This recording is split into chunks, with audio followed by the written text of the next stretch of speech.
muy buenas tardes, muy buenos días o muy buenas noches, donde quiera que se encuentre. Este es Temas del Día y esta es la pregunta en Twitter. Aquí se la vamos a presentar para que participe. Dice, mientras algunos gobiernos en el continente arrecian su campaña injerencista contra Venezuela,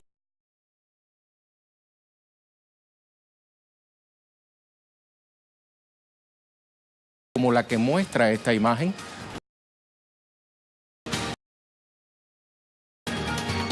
ahora le cuento que ascienden a 21 los muertos en Bogotá tras el ataque con carro con explosivos a la víspera en una academia de cadetes de la policía. Avanzan las investigaciones en torno al suceso que ya ha sido repudiado por la sociedad y varios referentes de la policía en el país, o la política, digo mejor, y fuera de fronteras. Vamos a actualizar en nuestro primer tema del día. Tras las investigaciones preliminares, el gobierno señaló al Ejército de Liberación Nacional como posible responsable del hecho. Sin embargo, hasta el momento el ELN no se ha pronunciado. La Fiscalía informó que va a imputar a Ricardo Andrés Carvajal los delitos de homicidio agravado y terrorismo. Carvajal fue capturado la madrugada de este viernes en Bogotá y es señalado como uno de los autores intelectuales de este crimen. En paralelo, diversas organizaciones piden al presidente Iván Duque no dar un paso atrás al proceso de paz. Insisten en continuar con la implementación del acuerdo y persistir en la mesa de diálogo con la guerrilla.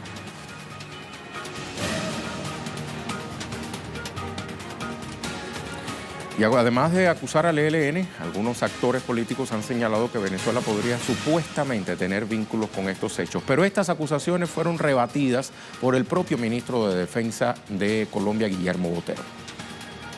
El Ministerio de Defensa no tiene ningún indicio sobre ese punto específico. Lo digo con total y absoluta claridad.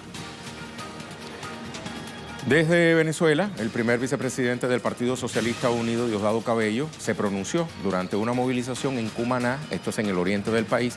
Cabello subrayó que la burguesía y la oligarquía venezolana están tratando de vincular a Venezuela con hechos terroristas en Colombia. Puntualizaba Diosdado Cabello: no tenemos nada que ver en esa guerra. Condenamos cualquier hecho de terrorismo y levantamos las banderas de la paz. Tatiana Portela, desde Bogotá, nos tiene mucho más para actualizar. Adelante, Tatiana, cuéntanos. Un saludo para ti, Rey, y para nuestros televidentes. Pues lo que hay que decir es que el ministro de Defensa aseguró que, según investigaciones que ya había realizado la misma Fiscalía General de la Nación, en tan solo 24 horas se dio la captura de una presunta persona que estaría colaborando, que le habría colaborado a José Aldemar Rodríguez, quien habría sido la persona señalada de estar adentro del carro explosivo que detonó finalmente al interior de la Escuela de Cadetes, la Escuela de Policía General Santander. Lo que han dicho adicional es que José Aldemar tiene nexos de hace más de 25 años con Ejército de Liberación Nacional, presuntamente con el Frente Laín. Pero a eso tenemos que sumarle que también han dispuesto en estos momentos en el sur de la capital del país el CTI y fuerte operativo por parte de la policía y de los militares. Se encuentran custodiando una casa en donde aparentemente habría salido el arsenal explosivo, 80 kilos de petrolita, que recordemos lo que habían dicho en ese momento era que este carro aparentemente venía cargado desde Arauca. Sin embargo, las últimas investigaciones supuestamente del CTI y de la policía y de los militares es que estaría al sur de la capital del país una casa en la que supuestamente se habría pagado 500.000 pesos colombianos para poder tener una bodega allí, y ahí, en ese lugar habría sido donde habrían cargado con explosivos este carro. Finalmente tenemos que decir que estamos a la espera de que el presidente Iván Duque se pronuncie. Se dijo que en horas de la tarde haría una locución presidencial hablando sobre el posible hecho de permanecer o no en la mesa de diálogos con el ELN. Hasta ahora, en estos momentos, lo que se vive en todo Colombia y particularmente en la capital del país es un fuerte operativo por parte de la Policía Nacional, quien se encuentra custodiando ciertos puntos de la capital del país como el centro y el suroccidente de aquí de Bogotá, Rey. Muchísimas gracias por esta actualización, Tatiana. Hasta muy pronto. Tatiana Portela, directamente desde Bogotá, Colombia. Le invito a revisar dónde se produjo este ataque ocurrido la mañana de ayer en la Escuela de Cadetes de la Policía Francisco de Paula Santander. Es la principal academia de policías de ese país. está ubicada en el sur de la capital, cerca del barrio Musu, justo al frente de la autopista sur y unos cuantos kilómetros del dispensario de la Fuerza Aérea.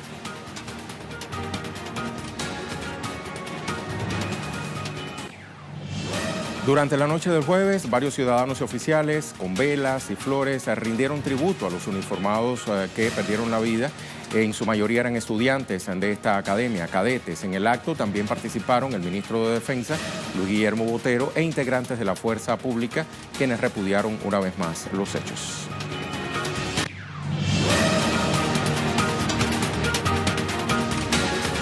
Y aquí está la pregunta del día. Mientras algunos gobiernos en el continente arrecian su campaña injerencista contra Venezuela, el pueblo se moviliza en apoyo al presidente Nicolás Maduro y en defensa de la paz.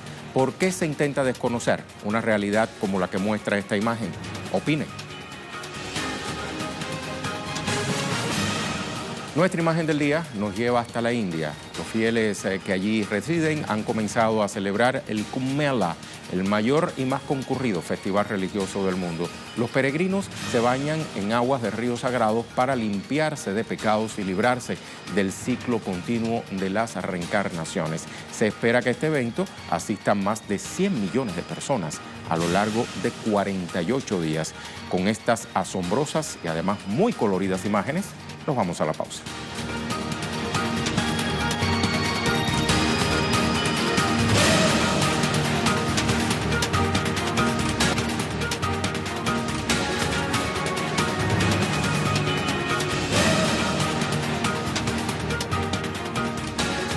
Estamos de vuelta, pese a la incesante campaña de desprestigio por parte de Estados Unidos y el autodenominado Grupo de Lima a Venezuela, y a una semana de la juramentación del presidente Nicolás Maduro para su segundo mandato, el pueblo le ratifica su respaldo a la revolución bolivariana y al jefe de Estado.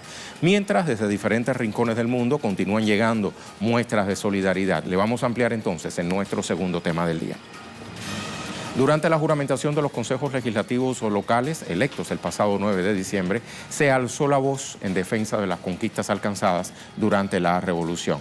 Reiteraron su carácter antiimperialista, además se comprometieron a defender la paz del país en respuesta a las agresiones del gobierno estadounidense y sus aliados, que pretendieron desconocer las elecciones del pasado 20 de mayo, en las que resultó electo con casi el 70% de los votos de los asistentes el presidente Nicolás Maduro. Nosotros los venezolanos estamos dispuestos a defender a Venezuela como sea, en el escenario que ellos quieran y como quieran, porque estamos seguros que fuimos libres. Bolívar nos libertó y Chávez nos despertó. Y le decimos a Nicolás Maduro que Dios lo bendiga y que aquí está un pueblo que creemos en él. Nuestro presidente es presidente de la República Bolivariana de Venezuela porque el pueblo de Venezuela en el mes de mayo del año pasado salimos en un acto democrático a participar en las elecciones para elegirlo a él como presidente de nuestro país. Es la voluntad del pueblo venezolano que salimos en un acto pacífico pues a elegirlo como nuestro presidente. Respaldo que va más allá de la persona del presidente, va más allá, sino que es nuestro pueblo que se ha sentido ofendido ante la injerencia internacional de este mal llamado Grupo de Lima. Y nuestro pueblo ante eso se ha puesto en una marcha victoriosa, en una marcha moral en la defensa de la patria. Tal como le decíamos, desde varias partes del mundo continúan llegando muestras de solidaridad con Venezuela frente a la injerencia continuada de lo que el gobierno bolivariano considera son satélites del imperialismo estadounidense. El portavoz de la Cancillería china, Wang Chuqian, reiteró su apoyo al gobierno bolivariano y sus nuevas medidas en favor de la recuperación económica en Venezuela, ante este bloqueo que ha sido impuesto también por Washington. Durante una reunión bilateral, el embajador sudafricano ante la ONU, Jerry Magilla, resaltó la relevancia de respetar la Constitución y la soberanía venezolana. De igual forma, movimientos sociales de Rusia y Suecia se han solidarizado con Venezuela. La organización Madres de la Plaza de Mayo en Argentina igualmente se expresaron en apoyo a la revolución bolivariana. Un reconocimiento y un apoyo ante la ausencia y el sometimiento gubernamental nacional del gobierno de Mauricio Macri en cuanto a desconocer el comicio, arrogándose funciones que no le corresponden o no competen. Se habla de estar aislado del mundo, pero son más de 90 países los que han reconocido, digamos, este proceso eleccionario en la hermana República de Venezuela, y ya van 22 victorias ininterrumpidas de ese proceso que inició el comandante Chávez ya hace bastante tiempo. En estos momentos el imperio lo que quiere es, lo único que le importa es el petróleo, el litio y todos los minerales y las riquezas y recursos del país, de la zona, de la región, vinieron por eso, por lo cual es imperioso apoyar a la revolución chavista. Vamos a revisar qué países pretendieron desconocer el mandato constitucional del presidente Maduro y cuáles han rectificado su postura. 13 gobiernos fueron los que firmaron una declaración el pasado 10 de enero en la que pretendieron desconocer las instituciones del país caribeño y la integridad territorial de Venezuela en razón de la entrada no autorizada de buques de la transnacional ExxonMobil en aguas jurisdiccionales, lo que fue denunciado por Caracas como una jugada planificada desde Washington. Sin embargo, 10 de estos 13 países rectificaron su postura ante la nota de protesta circulada por la Cancillería venezolana, ente que había develado que se trataba de un intento de desestabilización por parte de estos gobiernos y violaba el derecho internacional. Solo 2, Canadá y Paraguay, se mantienen en esta postura injerencista pese a los llamados de Venezuela al respeto a su soberanía.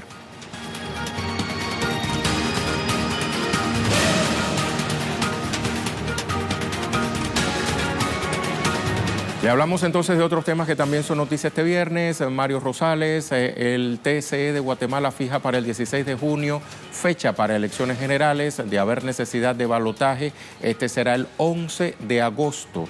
Otra de Mario. Aquí está, en pequeños grupos han llegado ya varios ciudadanos hondureños a la frontera entre Guatemala y México en la ciudad de Tecunumán. Otros continúan llegando a la capital guatemalteca para descansar en la casa del migrante y seguir su travesía.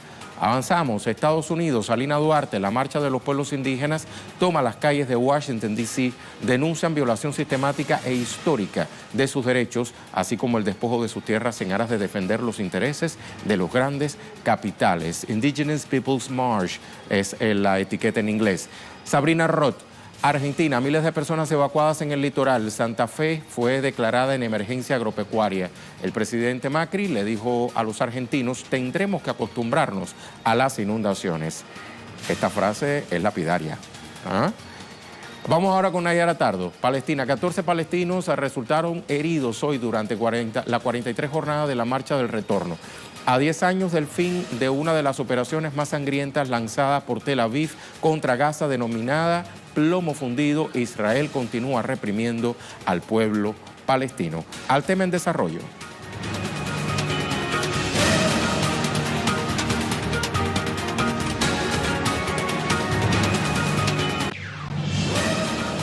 Nuestro tema en desarrollo es Chile. Continúa el juicio contra el carabinero acusado de balear al joven mapuche Brandon Hernández Huentecol. Para hoy se espera el veredicto. Justamente, Brandon Hernández Huentecol fue atacado con más de 180 perdigonazos el 18 de diciembre de 2016 por el sargento segundo Rivera Silva en el contexto de una manifestación de la comunidad indígena mapuche efectuada en la localidad de Coyipulli. El joven no se encontraba en la protesta pacífica, sino que defendía a su hermano de 13 años, quien fue agredido por un carabinero. Brandon fue arrojado al suelo, golpeado, apuntado con una escopeta antes de recibir estos perdigonazos. Actualmente está Rivera bajo prisión preventiva tras 2 años del hecho y la suspensión del primer juicio en septiembre de 2018.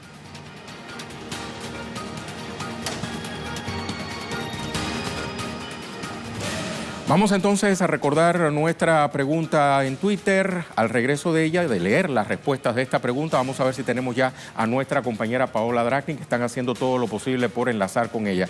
Ponemos en el pantallón la pregunta en Twitter. A ver, aquí está. Mientras algunos gobiernos en el continente arrecian su campaña injerencista contra Venezuela, el pueblo se moviliza en apoyo al presidente Nicolás Maduro y en defensa de la paz. ¿Por qué se intenta desconocer una realidad como la que muestra esta imagen? opine. Vamos a ver, la primera respuesta es de Leonardo. El pueblo de Venezuela jamás permitirá que el gobierno extranjero alguno trate de vulnerar la paz y la estabilidad del país. Aquí en nuestra nación defenderemos la soberanía consolidando la unidad cívico-militar ante los ataques de los gobiernos serviles al imperialismo. ¿Otra respuesta? Aquí tenemos la de Soy Caría o Carya. Ellos quieren descontextualizar la realidad de Venezuela mientras preparan artimañas contra nuestra soberanía para que al pasar el tiempo no queden registros de nuestra lucha y su flagelo panorama de al mal llamada abolición de la esclavitud, la mal llamada abolición de la esclavitud, que no fue más que abandono despiadado.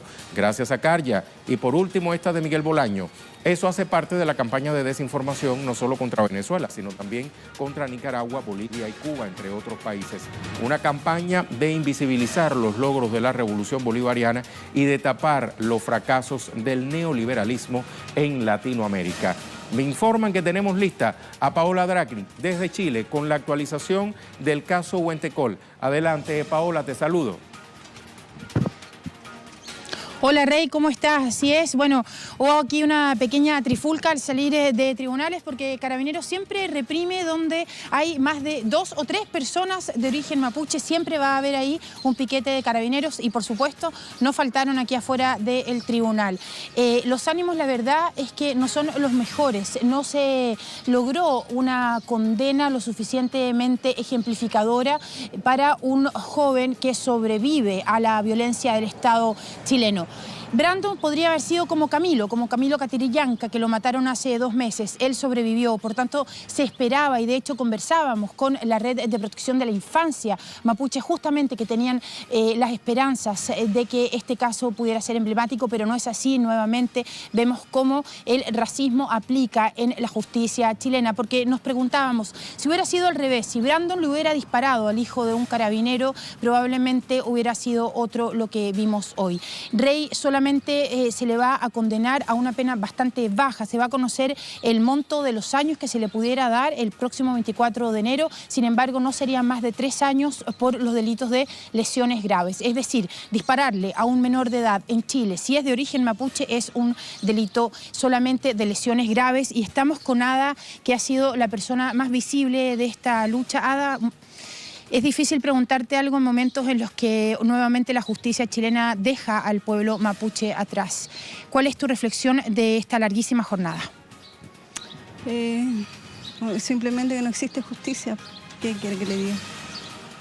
Desilusionada de esta justicia chilena, en donde el racismo y el clasismo está a la vista de nosotros, de la gente humilde, de la gente mapuche. Mis hijos, siendo menores de edad, ellos tenían la esperanza de que sí existía justicia, de que iban a haber unos jueces conscientes de que este Paco asesino, este carabinero asesino, le dieran una condena de cárcel. Es lo que se merece un asesino. Que todo el mundo sepa de que aquí en Chile no hay una igualdad de justicia. Solamente para condenar a la gente mapuche con montaje más encima, con mentiras, con falsos testigos, donde ellos, muchos lamienes quedan presos por mentiras.